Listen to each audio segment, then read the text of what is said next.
మీరు అడిగినటువంటి ఆ 10 ప్రశ్నలతో పాటు ఇంకొన్ని ప్రశ్నలకు కూడా సునీత గారు సమాధానం చెప్పాల్సినటువంటి అవసరం ఉందండి. ఎందుకంటే ఇదే సునీత గారు అసలు హత్య జరిగినప్పుడు, అది మామూలుగా చావనప్పుడు మీ తల్లి సౌభాగ్యమ్మకి, మీ నర్రెడ్డి రాజశేఖర రెడ్డి గారు మీ భర్త గారికి ఇదే పిఏ కృష్ణారెడ్డి ఫస్ట్ ఫోన్ చేశాడా లేదా?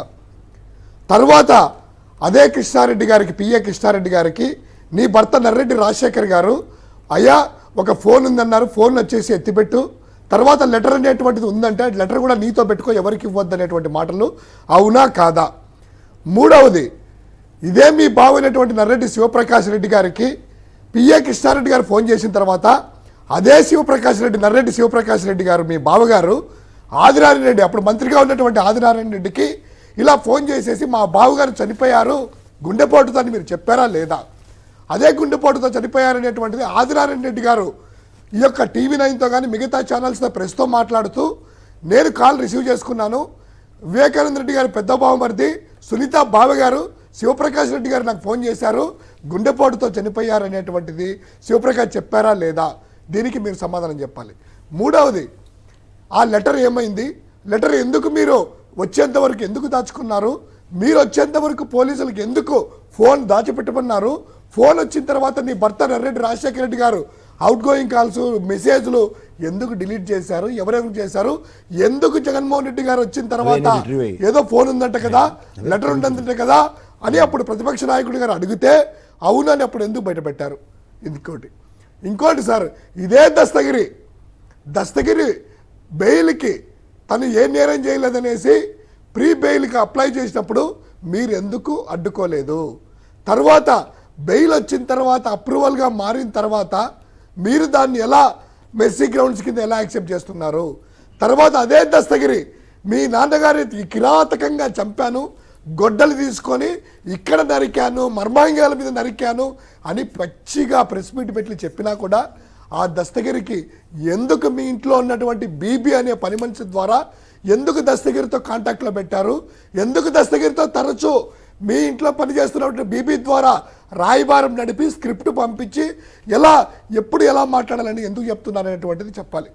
తర్వాత దస్తగిరి అనేటువంటి వాడు ఒక ఐసు బండి, తోపుడు బండి మీద ఐసు అమ్ముకునేటువంటి వాడు ఈరోజు జగన్మోహన్ రెడ్డి గారి మీద పోటీ పెడతాను అనేటువంటి స్థాయికి ఎలా వచ్చాడు? దాని వెనకాల మీ హస్తమేంటి? తర్వాత దస్తగిరి అనేటువంటి వాడికి సార్ కనీసం లాయర్ అనే పదం కూడా తెలియదు. ఈ దస్తగిరి అనేవాడు సుప్రీంకోర్టు వరకు వెళ్ళి, హైకోర్టు సుప్రీంకోర్టు వరకు వెళ్ళి అంత పెద్ద లాయర్ల చేత కోట్ల రూపాయలు పెట్టి తన యొక్క వాదించుకునేటువంటి లాయర్లని ఎవరు తీసుకొస్తున్నారు? నీ ప్రమేయం లేదా? నీ భర్త నర్రెడ్డి రాజశేఖర్ ప్రమేయం లేదా అనేటువంటి అడుగుతున్నాం. తర్వాత వాచ్మెన్ రంగయ్య స్టేట్మెంట్లను వీటి మీద ఎందుకు మీరు డిమాండ్ చేయట్లేదు? బీటెక్ రవి అనే వ్యక్తి పోటీ పెట్టి 167 ఓట్లు అత్యధికంగా స్థానిక సంస్థల్లో ఉండి వివేకానంద రెడ్డి గారు ఏకగ్రీవంగా ఎన్నిక కావలసినటువంటి వ్యక్తికి చంద్రబాబు నాయుడు గారు, ఆదినారాయణ రెడ్డి, బీటెక్ రవిలందరూ కూడాను మోసం చేసి ఓడగొడితే వారితో మీరు ఎలా సంబంధాలు పెట్టుకున్నారు? నీ భర్త ఎందుకు తరచూ ఆదినారాయణ రెడ్డిని, అదేవిధంగా బీటెక్ రవిని బెంగళూరులో ఎందుకు తరచూ కలుస్తున్నారు? ఈరోజు మీరు అబాండాలు వేసి ఆ రోజు ఎన్నికల ముందు మీరే చెప్పారు, అవినాష్ రెడ్డి గారి గెలుపు కోసం మా తండ్రి గారు కష్టపడ్డారు, జమ్మల మడుగులో కూడా రాత్రి 11 వరకు ఉన్నారు, అవినాష్ రెడ్డి గారిని గెలిపించాలని అంతకుముందు మైదుకూరులో కూడా చెప్పారు. మరి అలాంటి వ్యక్తి గెలిపించాలని వ్యక్తిని అవినాష్ రెడ్డి గారు చంపాల్సిన అవసరం ఏముంది? ఇప్పుడు ఎందుకు ఆ రోజు ఆమె మాట్లాడిన మాటలు, శివశంకర్ గారు ఆ రోజు చంద్రబాబు గురించి మాట్లాడిన మాటలు విన్నాం. తన తండ్రి గారి గురించి ఆయన జగన్ గారి కోసం పనిచేస్తున్నారని, అలాగే అవినాష్ రెడ్డి గెలుపు కోసం పనిచేస్తున్నారని ఆమె చెప్పగానే విన్నాం. చంద్రబాబును నమ్మకండి అని ఆమె చెప్పగానే విన్నాం. ఆమె నోటితో ఆమె చెప్పి ఇప్పుడు నాలుక మడతేసి ఒక్కసారిగా టర్న్ చేయడం వెనుక ఏంటి ఆ ఉద్దేశం? ఏం భయపడుతోంది? ఏం జరుగుతుందని? ఎందుకు ఇన్ని కోట్లు ఖర్చు పెట్టి, దస్తగిరి కోసం కోట్లు ఖర్చు పెట్టి, పెద్ద పెద్ద లాయర్లను పెట్టుకొని ఎవరిని కాపాడాలనుకుంటోంది ఆవిడ? ఇది పాయింట్. ఎవరిని కాపాడాలనుకుంటోంది? ఇక్కడ దీనికి రెండు ఎస్ ఈశ్వర్ గారు ఇక్కడే అత్సల మతలబంతా ఇక్కడే ఉంది. ఒకటేంటి, అంతవరకు 4 గోడల మధ్య తన కుటుంబంతో వివేకానంద రెడ్డి తరచూ గొడవలు పడుతూ ఆ షమీం అనేటువంటి వ్యక్తిని పెళ్లి ఆడినట్టు కానీ ఇంత 5 సంవత్సరాల బాబు ఉన్నట్టు కానీ సమాజానికి కూడా తెలియకుండా వాళ్ళు ఇంట్లో ఏవే కానీ వాళ్ళకి ఆర్థికంగా కానీ ఏ విధంగా సహాయపడుకోకుండా అష్టదిగ్బంధం చేసి వివేకానంద రెడ్డి గారిని ఏకాకి చేశారు.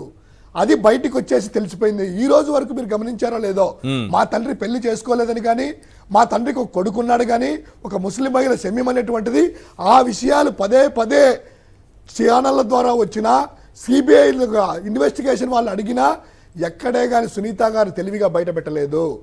ఇక్కడ అసలు మొదలు ఏంటంటే, ఈరోజు ఎందుకు తాపత్రయపడి అవినాష్ రెడ్డి గారి మీద, దేవిరెడ్డి శంకరెడ్డి గారి మీద, వైఎస్ జగన్మోహన్ రెడ్డి గారి మీద ఆమె ఎందుకు బురద జల్లుతుందంటే, ఎప్పుడైతే నర్రెడ్డి రాజశేఖర రెడ్డి గారిది, నర్రెడ్డి శివప్రకాష్ రెడ్డి గారి హస్తం ఉంది అని సిబిఐ కానీ రాష్ట్రం చేసినటువంటి ఇన్వెస్టిగేషన్ ద్వారా బయట పడబోతున్నటువంటి సమాచారము పొక్కి తన భర్తను కాపాడుకోవడానికి జగన్మోహన్ రెడ్డి గారు సహాయం చేస్తారేమో అనుకున్నారు.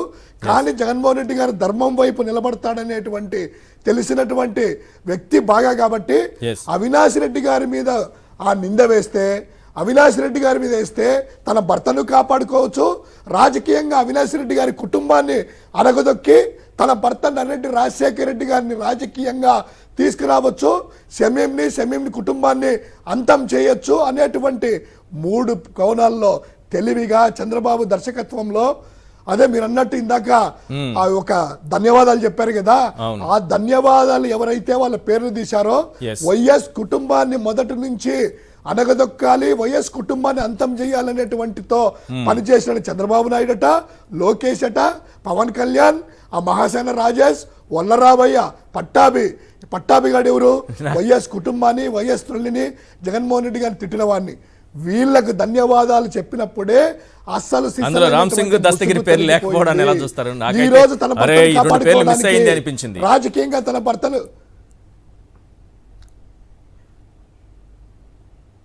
అదే ఆంధ్రజ్యోతి రాధాకృష్ణ పేరు చెప్పలేదు, రామోజీరావు పేరు, దస్తగిరి, వీళ్ళందరినీ కూడా రామ్ సింగ్ ని తదితరులు అన్ని దగ్గర ఇంకా చాలా మంది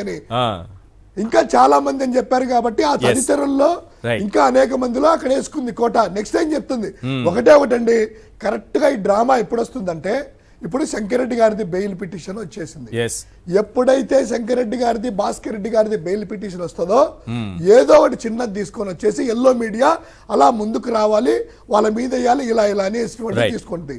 ఇప్పుడు శంకరెడ్డి గారి బెయిల్ వస్తుంది కాబట్టి వాళ్ళ కొడుకు మీద కూడాను దస్తగిరి అనేటువంటి వాడు, ఈ రోజు మీరు గమనించారో లేదో, దస్తగిరి అనేవాడు శంకరెడ్డి గారి అబ్బాయి డాక్టర్ 3 నెలల ముందు అప్లై చేసుకొని ఎక్కడైనా కూడాను జైల్లో ఖైదీలకు అనేటువంటి వాళ్ళకి మెడికల్ సేవలు అందించడానికి ప్రభుత్వం ఏం చేస్తుంది, ఒక వైద్య బృందం ఎవరైనా వాలంటీర్గా చేసే వాళ్ళని తీసుకురమ్మని చెప్పి వాళ్ళందరికీ కూడా వైద్య పరీక్షలు చేసి తగిన మందులు ఇవ్వడానికి ఎనీ జైల్లో చెంచల్గూడ దగ్గర నుంచి చల్లపరి వరకు, అండమాన్ వరకు ఆ జైల్లో నవంబర్లో జరిగితే దానికి ఒక జైలరు, డిప్యూటీ జైలరు, 20 మంది పోలీసులు, వైద్య బృందం ఉంటుంది. అందరిలో ఉన్నప్పుడు దేవిరెడ్డి శంకరెడ్డి గారి అబ్బాయి లీడింగ్ డాక్టర్, ఆ డాక్టర్ని చేశాడట. దానికి ఇప్పుడు ఏం చెప్తారు, అతను బెదిరించాడట, 20 కోట్లు ఇస్తామన్నాడట. అది ఎప్పుడు ఈ రోజు చెప్తున్నారు. ఒకవేళ దస్తగిరి వాడిని బెదిరిస్తే జైల్లో సీసీ ఫుటేజ్ ఉంటుంది, ఇప్పుడు తెప్పించుకోవచ్చు. రెండవది, ఒకవేళ అలా బెదిరిస్తే గనక తర్వాత వాడు రిమాండ్ మీద అది జైల్లో దగ్గర నుంచి కానీ బయటకు వచ్చి జడ్జి ముందు అటెండ్ అయ్యారు కదా, జడ్జి గారికి, అయ్యా జడ్జి గారు నన్ను పలానా శంకరెడ్డి గారు అబ్బాయి, ఇప్పుడే కాదు కోర్టు హాజరయ్యాడు, కోర్టుకి వచ్చేసి 8 సార్లు వాడు వ్యక్తిగతంగా హాజరయ్యాడు ఆన్లైన్ ద్వారా. గానీ జడ్జికి ఎప్పుడైనా చెప్పొచ్చు కదా, అయ్యా నన్ను ఇట్లా శంకరెడ్డి గారు అబ్బాయి 20 కోట్లు ఇస్తామన్నారు, నన్ను బెదిరిస్తున్నారని.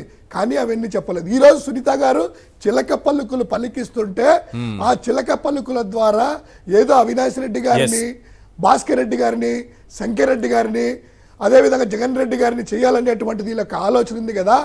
ఆలోచన ఇప్పుడు కాదండి, 2019 ఎన్నికల ముందు ఎప్పుడైతే ఇది హత్య జరిగిందో ఆ రోజే పులివెందుల ప్రజలకి, కడప ప్రజలకి తెలుసు, వివేకానంద రెడ్డి గారిని మర్డర్ చేసింది వాళ్ళ బావమరిదే. తర్వాత బీటెక్ రవి, ఆదిరాజ్ రెడ్డి సహకారం ఉంది. చంద్రబాబు అప్పుడు ఇంటెలిజెన్స్ అధికారికి ఉన్నటువంటి ఏబి వెంకటేశ్వరరావు గారు అందరికీ తెలుసు కాబట్టే 3 నెలలు దాన్ని రాజకీయంగా వాడుకొని జగన్ గారి మీద వేయాలని బురద జల్లాలని చూశారు. ప్రజలు నిర్ణయించుకున్నారు కాబట్టి ఏకపక్షంగా వచ్చి ఓట్లు వేసి జగన్మోహన్ రెడ్డి గారిని రికార్డు స్థాయిలో అప్పటి వరకు పులివెందుల చరిత్రలో వైఎస్ రాజశేఖర రెడ్డి గారి కానీ మహా తెలివితేటలతో మాట్లాడుతోంది. ఇన్ని రోజుల సిబిఐ విచారణ జరిగేదట, మరి ఇన్ని రోజుల విచారణ జరిగేదట. చంద్రబాబు ఉన్నప్పుడు ఏం జరిగింది? చంద్రబాబు జరిగినప్పుడు విచారణ ఎందుకు సరిగా జరగలేదు? అప్పుడు ఎందుకు అప్పుడే అరెస్ట్ చేయలేదు? అప్పుడే పూర్తి ఎందుకు చేయలేదని ఎందుకు అడగలేదు? అప్పుడేమో ఇప్పుడు నాకు అర్థం కాని విషయం, నర్రా వంశంలో నారా కలిసిపోయారా, నారా వంశంలో నర్రా కలిసిపోయారా, నర్రెడ్డిలో అర్థమే కావట్లేదు. నర్రెడ్డి నారా ఒకటైపోయినట్టుగానే ఉంది, కన్ఫ్యూజ్ అయిపోతుంది ఏది నర్రెడ్డి ఏది నారా అని. మొత్తం కలిపి ఎన్నని రాసుకోవాల్సి వస్తుంది. ఒక్కసారి ఓబుల్ రెడ్డి వస్తాను, మళ్ళీ వస్తాను. మీరు అన్నట్టు ఇదే 3 నెలలు, 3 నెలలలో ఇన్వెస్టిగేషన్ పూర్తి చేయొచ్చు కదా అనేసి మీరు అన్న క్వశ్చన్ అడిగారు. ఇదే 3 నెలలు నువ్వు సపోర్ట్ చేస్తున్నా, నువ్వు ధన్యవాదాలు చెప్తున్నావు కదా. మీ చంద్రబాబు నాయుడు గారే అప్పుడు ముఖ్యమంత్రిగా ఉన్నారు కదా, అదే ఏబి వెంకటేశ్వరరావు గారు పర్యవేక్షించుకున్నారు కదా, అదే మీరు ధన్యవాదాలు చెప్పిన వాళ్ళు ఉన్నారు కదా. వారు ఎందుకు 3 నెలలు టైం ఉన్నా ఎందుకు చేయలేదు? అప్పుడు వాళ్ళు ఎందుకు చేయలేదు కాదు అసలు. వాళ్ళు ఎప్పుడు అవినాష్ రెడ్డి పేరు చెప్పలేదు. వంశంలో నర్రెడ్డి సునీత వాళ్ళు ఎప్పుడు అవినాష్ పేరు ఎప్పుడు చెప్పలేదు, చంద్రబాబు చెప్పలేదు, ఏబి వెంకటేశ్వరరావు చెప్పలేదు, ఎవరో చెప్పలేదు. 3 నెలల సమయం ఉంది, సిట్ అన్నారు, గట్టిగానే ప్రయత్నం చేశారు. ఏముంది, అంత వేలంతా అటువైపే చూపిస్తోంది. కాబట్టి ఇది తప్పించుకునేటటువంటి ప్రయత్నం అనేది చాలా క్లియర్గా కనిపిస్తుంది. రైట్, ఒకసారి ఓబుల్ రెడ్డి గారితో మాట. సార్ ఓబుల్ రెడ్డి గారు,